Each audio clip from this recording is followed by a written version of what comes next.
What's going on, guys? Adrian Avena here with Abu Garcia ICAST 2017. I'm going to go over my two favorite drop shot setups. We're getting ready for the northern swing, and drop shotting is one of my favorite techniques to catch them big smallmouth.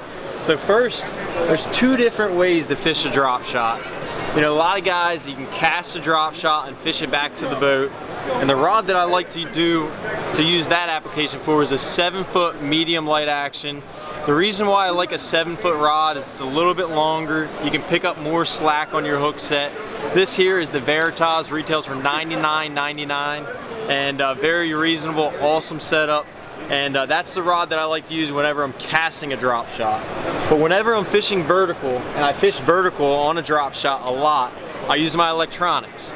And you're fishing vertical, the whole key is to keep that bait, that presentation in your cone. So whenever I'm staring at my Lowrance graphs, I'm trying to keep that bait and that presentation in there. You have to have a shorter rod, so now it's not standing way out in front of the trolling motor. So here I always drop down in size. This is a 6-foot 9-inch medium light action B.A.S.S. Again, it retails for $99.99. But another key component to this is the reel. So I'm going to get ahead and I'm going to walk over and I'm going to show you the reels that I use on both these rods. They're actually different. You know, so I use the Rocket, the Revo Rocket. It's a 7-to-1 gear ratio reel.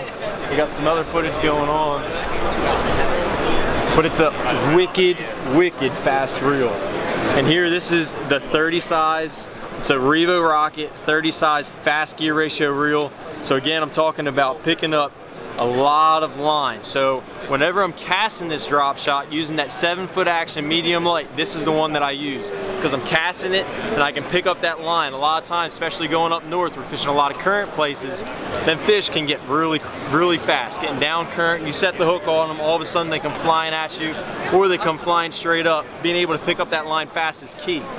But when it comes down to vertical fishing, you don't want a real fast gear ratio reel, because a lot of times them big smallmouth, they put you in a stalemate. By that I mean you're fighting them straight up and down, and they're hard to get to come up because they're big, they're mean, they're heavy.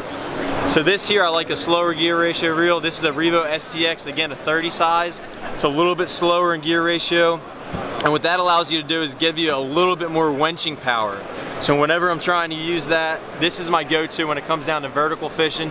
Next time you guys are drop shotting, make sure you guys check out these two techniques and the rods and reels that I use for these setups.